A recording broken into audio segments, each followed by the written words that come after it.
is the connection of my emotions with my intellect. In other words, when we say aware, there's a subconscious part of our brain. I say that there's two yous, I right? totally agree. There's a conscious part of your brain that's the 100%. thinking you, and then there's the subconscious that you don't know. Yep.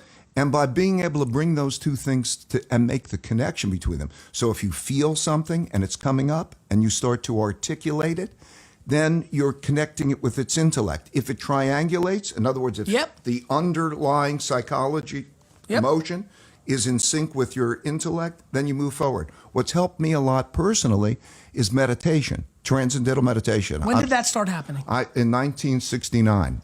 Okay, a long time ago. Yeah, January, by the way, real quick, fun fact, January 12th, 1969 is the greatest day in American history. Do you know why, right? No. It was the day the New York Jets won the Super Bowl. Just a little fun fact for everybody watching at home. So 1969. 1969.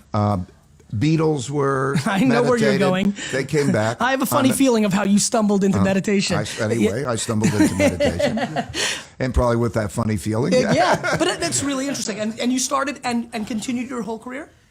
I've always meditated, and it's changed my life. Can you tell me how often? What is the pattern within it? Well, typically twice a day, 20 minutes each time. And let me describe it. Yeah, I want to hear you describe it. Yeah, and I want to go slow because I want to make it clear. That what happens is it's a very simple exercise that you repeat your mantra over and over again. That's a word that doesn't mean anything. And what it does is it takes you into your subconscious mind. You're not conscious. You're not unconscious. You're in your subconscious mind. It's a peacefulness. And in your subconscious mind, that's the part we're talking about is the second you. Okay? It makes a connection between your conscious mind and your subconscious mind. And so that's where your creativity comes from. In other words, if you want creativity, it's not like you muscle it in your conscious mind. It's like take a hot shower and the ideas come to you and you grab the ideas. They come up from your subconscious mind. And that connection also creates your creativity. So because creativity comes from there. So it gives you an equanimity. In other words, it's like a ninja. You can sit back, things come at you, and everything seems slower, more in control, and you're constant in control. So that equanimity. I apologize, but I have to. I'm just impatient. Go ahead. Can somebody be in that state constantly? No. Okay. You go into it and you come out of it, but you can feel the difference. In other words, I walk around knowing that when I feel one way and it's different from the other, and I can then say, okay, I want to go into the other, because that gives me the equanimity, and that creativity is power. Can you go into it without the mantra 20-minute play? I can almost slip into a kind of, it feels that way, so I can carry something with me, but I'm not going into the same depth as that meditation. I see. Because that part resonates with me tremendously. So it's interesting to see. So I think I can slip into that kind of zone quite a bit, and I actually try to stay in that zone at all times. Mm-hmm.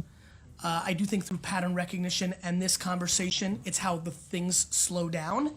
But it's interesting to hear you say deeper. Have you tried meditating? Not much, no. Okay, we'll talk about this at some point. Sure. I would urge you. Yes. Okay? Because you're a little bit like me. I think you're a little hyper, right? Yes. Okay, I'm hyper. Yes. I don't know whether it's ADD or whatever it is, but anyway, the ideas are all going through.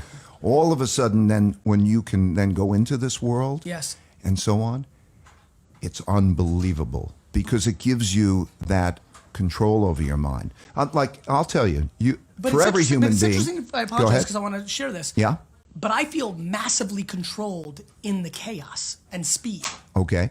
I get more uncomfortable in the peace. Let me give you an example. I want music blaring at all times. Like, I'm uncomfortable in quiet. That's your problem. Okay, I believe you. That's your problem. Because you're not you're not going into that subconscious mind. You're highly conscious. When you sit down, you're going to be in a position where you're going to get restless, because I know it happened to me. I love stuff. I love stimulation and so on. But when you go into this other experience that you don't know what it's like yet, you're going to find that all of a sudden you're going to get antsy, and that's signs that you're not in control. I understand. You're in a world of nothing. You're in a world of a lot of stuff. I understand. When you go into the void, Yes. ooh, it's something else. Okay, and that means you'll gain control. I understand. You don't have control of your mind. I understand. One doesn't have control of I one's understand. mind if one can't do that.